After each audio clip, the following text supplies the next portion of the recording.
అందరికీ నమస్కారం మిత్రులారా, ముందుగా మీ అందరికీ ఒక చిన్న మాట.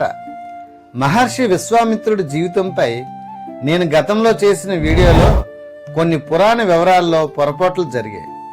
వాటిని గమనించి నాకు తెలియజేసిన ప్రతి ఒక్కరికి హృదయపూర్వక ధన్యవాదాలు.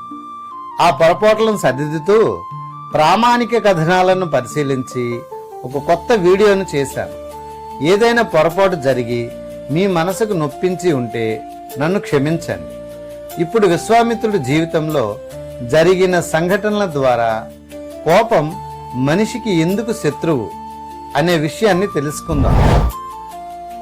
డిస్క్లైమర్: ఈ వీడియోలో చెప్పిన సంఘటనలు భారతీయ ఇతిహాసాలు, పురాణాల్లోని ప్రసిద్ధ కథనాల ఆధారంగా చెప్పబడుతున్నాయి. ఈ వీడియో ఉద్దేశం కోపాన్ని అదుపులో పెట్టుకోవడం కోసం ఒక జీవిత పాఠాన్ని పంచుకోవడం. తన కోపమే తనకు శత్రు, తన శాంతమే తనకు రక్ష అని మన తెలుగు సాహిత్యంలో బద్దెన గారు ఒక గొప్ప జీవిత సత్యాన్ని చెప్పారు. మిత్రులారా, ఒక్కసారి ఆలోచించండి. నిజంగా ఒక్క నిమిషం కోపం ఎన్నో సంవత్సరాల బంధాలని, కష్టాలని నాశనం చేయగలదా? ఒక్క క్షణం ఆవేశం ఒక మహర్షిని కూడా ఓడించగలదా? ఈ ప్రశ్నలకు సమాధానం తెలుసుకోవాలంటే మనం వేల సంవత్సరాల క్రితం ఉన్న భారతదేశానికి వెళ్ళాలి. ఒక మహారాజు జీవితంలోకి వెళ్ళాలి.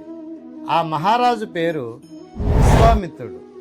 ఆయన జీవితంలో జరిగిన ఒక నిజమైన సంఘటన ఈరోజు మన జీవితాన్ని కూడా మార్చగలదు.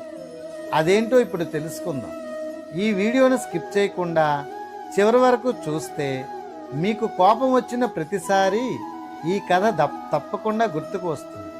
దానివల్ల మీరు చాలా వరకు శాంతిపరులుగా మారుతారు. మీ జీవితంలో ఒక కొత్త పాజిటివ్ ఆలోచన కోసం ఇప్పుడే positive mindset with RK YouTube ఛానల్ను లైక్, షేర్, సబ్స్క్రైబ్ చేయండి. ఇది మీలో ఒక గొప్ప మార్పుకు మొదటి అడుగు. మిత్రులారా, విశ్వామిత్రుడు మొదటి నుంచి మహర్షి కాదు. ఆయన ఒక శక్తివంతమైన రాజు. ఆయన అసలు పేరు కౌశికుడు. ధైర్యం, పరాక్రమం, అపారమైన సైన్యం, గొప్ప రాజ్యం, ఒక రాజుకు ఉండాల్సిన వైభవం అంతా ఆయనకు ఉండేది. తన బలానికి ఎదురులేదని ఆయన నమ్మేవాడు. ఒకరోజు వేటకు వెళ్ళిన సందర్భంలో ఆయన మహర్షి వశిష్ఠుని ఆశ్రమానికి చేరుకున్నారు. రాజుతో పాటు వచ్చిన సైన్యానికి కూడా వశిష్ఠ మహర్షి ఎంతో ఆతిథ్యం ఇచ్చారు. విశ్వామిత్రుడు ఆశ్చర్యపోయారు. అడవిలోని ఒక ఆశ్రమంలో ఇంత పెద్ద సైన్యానికి భోజనం, ఆతిథ్యం ఎలా సాధ్యమైంది? అప్పుడు వశిష్ఠ మహర్షి ఆ రహస్యాన్ని చెప్పారు. అది కామధేను అనే దివ్య గోవు మహిమ. దేవతల వరంగా లభించిన ఆ కామధేనువు అవసరమైన ప్రతిదాన్ని ప్రసాదించగలదని ఆయన వివరించారు. ఆ మహిమను చూసిన విశ్వామిత్రుడు మనసులో ఒక గొప్ప ఆలోచన వచ్చింది. ఇంత గొప్ప దివ్య గోవు ఒక ఆశ్రమంలో కాకుండా నా రాజ్యంలో ఉంటే ప్రజలకు మరింత ఉపయోగపడుతుంది అని భావించాడు. అందుకే కామధేనువును తనకు ఇవ్వమని వశిష్ఠ మహర్షిని కోరాడు. కానీ వశిష్ఠుడు ప్రశాంతంగా నిరాకరించాడు. కామధేనువు నా వ్యక్తిగత ఆస్తి కాదు. ఇది ఆశ్రమ ధర్మానికి, యజ్ఞ కార్యాలకు అనుబంధమైన దివ్య వరం. దీనిని నేను ఇవ్వలేను అని చెప్పారు. విశ్వామిత్రుడు తన రాజబలంతో కామధేనువును తీసుకెళ్లాలని ప్రయత్నించాడు. అయితే వశిష్ఠ మహర్షి తన బ్రహ్మ తేజస్సుతో ఆ ప్రయత్నాన్ని అడ్డుకున్నాడు. చివరికి విశ్వామిత్రుడు తన సైన్యంతో సహా ఓటమిని చవిచూడాల్సి వచ్చింది. ఆ రోజు విశ్వామిత్రుడు ఒక గొప్ప సత్యాన్ని గ్రహించాడు. రాజబలం కంటే ఋషుల తపోబలం గొప్పది. ఆ ఓటమి ఆయన అహంకారాన్ని దెబ్బతీసింది. కానీ అదే ఓటమి ఆయన జీవితాన్ని మార్చిన మలుపుగా మారింది. అప్పుడు ఆయన ఒక మహత్తరమైన నిర్ణయం తీసుకున్నారు. నేను కూడా తపస్సు చేసి ఈ ఆధ్యాత్మిక శక్తిని సంపాదిస్తాను. కేవలం రాజుగా కాదు, ఋషిగా ఎదుగుతాను. ఆ నిర్ణయంతో రాజ్యం, సుఖాలు, వైభవం అన్నింటినీ విడిచి అడవులకు వెళ్ళి తపస్సు ప్రారంభించాడు. చూసారా, ఒక్క ఓటమి ఆయన జీవితాన్ని ముగించలేదు, ఆ ఓటమే ఆయనకు కొత్త జీవితాన్ని ప్రారంభించింది. రాజ్యాన్ని విడిచి తపస్సు ప్రారంభించిన విశ్వామిత్రుడి జీవితం కొత్త మలుపు తిరిగింది. కానీ ఆయన తపస్సు ఎంత పెరిగిందో అంతగా దేవేంద్రుడు ఆందోళన చెందాడు. ఆ తర్వాత జరిగిన ఒక సంఘటన విశ్వామిత్రుడి జీవితాన్నే మార్చేసింది. ఆ సంఘటన ఏమిటో ఇప్పుడు చూద్దాం. రాజ్యాన్ని విడిచిన తరువాత విశ్వామిత్రుడు తన జీవితాన్నంతా తపస్సుకే అంకితం చేశాడు. రోజులు గడిచాయి, నెలలు గడిచాయి, సంవత్సరాలు గడిచాయి. ఆయన తపస్సు మరింత తీవ్రమైంది. పురాణాల్లో చెప్పబడే కథనం ప్రకారం విశ్వామిత్రుడు తపశ్శక్తి పెరుగుతుండటంతో దేవేంద్రుడు ఆందోళన చెందాడు. తన పదవికి ముప్పు వస్తుందేమో అనే భయంతో అప్సరస అయిన మేనకాను విశ్వామిత్రుడు తపస్సుకు భంగం కలిగించేందుకు పంపించాడు. మేనక తన అందం, నృత్యం, మాధుర్యంతో విశ్వామిత్రుడి ఏకాగ్రతను భంగం చేసింది. మేనకతో కొంతకాలం గడిపిన తరువాత తన లక్ష్యాన్ని గుర్తించిన విశ్వామిత్రుడు మళ్ళీ తపస్సు ప్రారంభించిన దశలో ఆయన తనలో తాను ఆలోచించాడు, నేను ఎందుకు ఈ మార్గాన్ని ఎంచుకున్నాను, నా లక్ష్యం ఏమిటి? ఆ ఆత్మ పరిశీలనే ఆయనను మళ్ళీ తపస్సు వైపు నడిపించింది. ఇక్కడ మనం ఒక గొప్ప జీవిత పాఠాన్ని నేర్చుకోవాలి. జీవితంలో ప్రతి ఒక్కరికి పరీక్షలు ఎదురవుతాయి. అవి కొన్నిసార్లు ఆకర్షణ రూపంలో వస్తాయి, కొన్నిసార్లు అలవాటు రూపంలో వస్తాయి, మరికొన్నిసార్లు మన లక్ష్యాన్ని మరిపించే పరిస్థితుల రూపంలో వస్తాయి.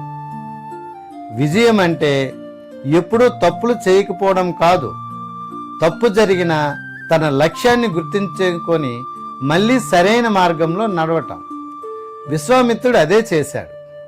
ఆయన నిరాశ పడలేదు, అంతా అయిపోయింది అని అనుకోలేదు.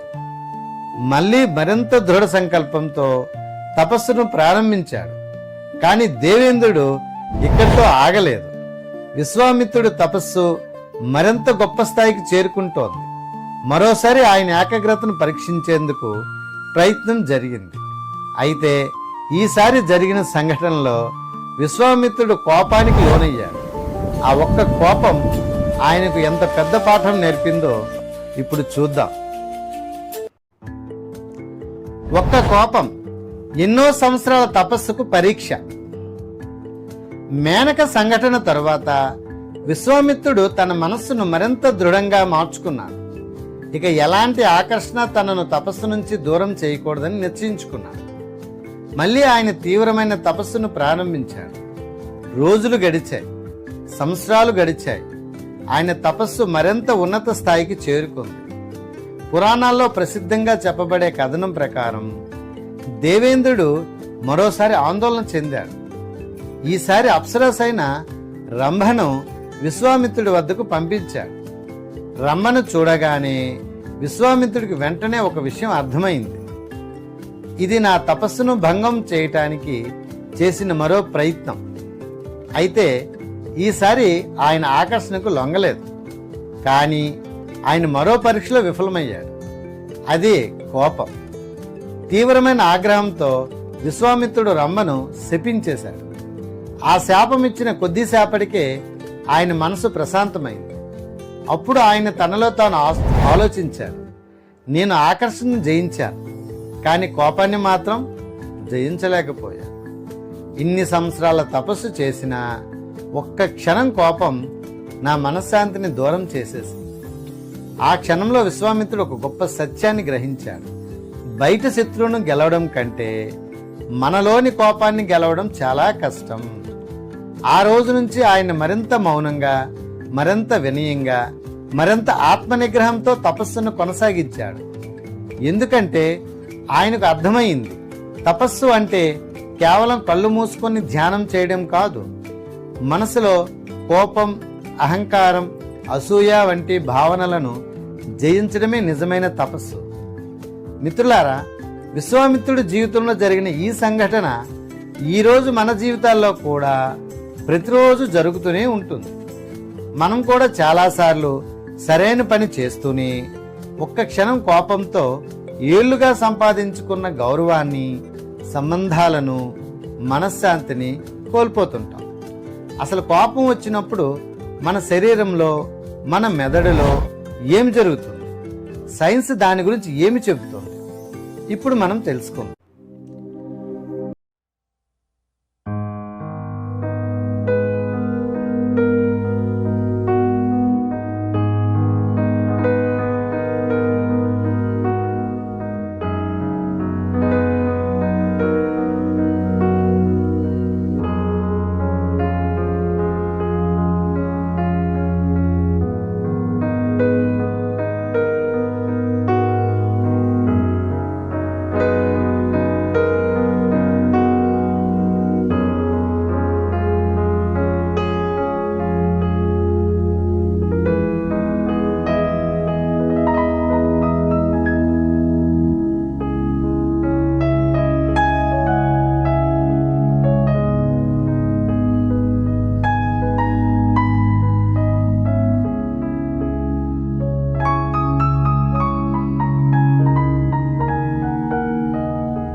చెప్పబోతున్నాను, వినండి.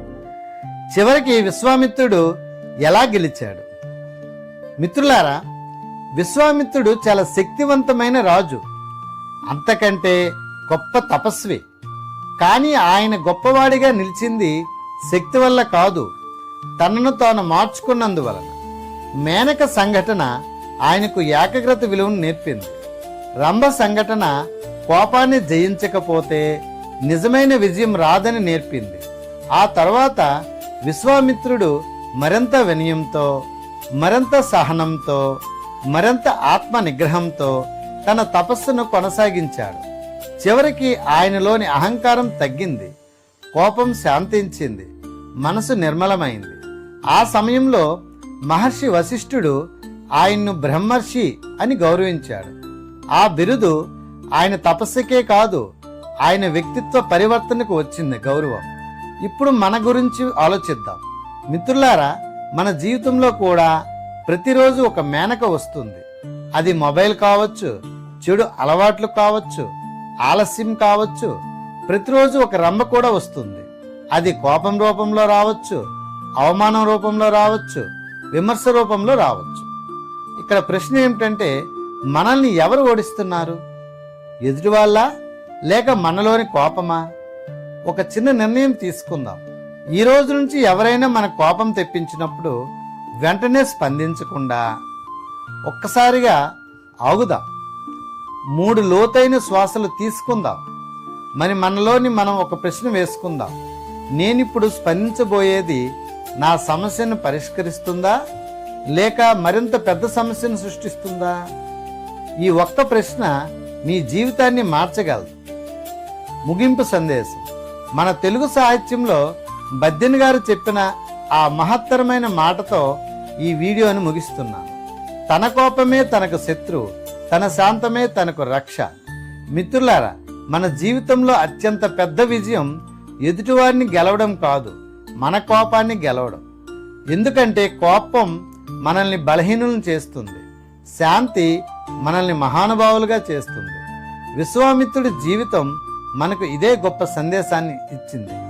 ఈ వీడియో మీకు ఉపయోగపడిందని అనిపిస్తే ఒక్కసారి కామెంట్లో ఇలా రాయండి: ఈ రోజు నుంచి నా కోపాన్ని నేను గెలుస్తాను.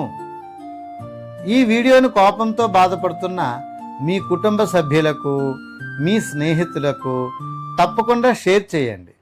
ఇలాంటి జీవితాన్ని మార్చే వీడియోల కోసం positive mindset with RK ఛానల్ను సబ్స్క్రైబ్ చేసి బెల్ ఐకాన్ను ప్రెస్ చేయండి. మళ్ళీ మరో అద్భుతమైన వీడియోతో కలుద్దాం. అంతవరకు ఆరోగ్యంగా ఉండండి, ఆనందంగా ఉండండి. నమస్కారం.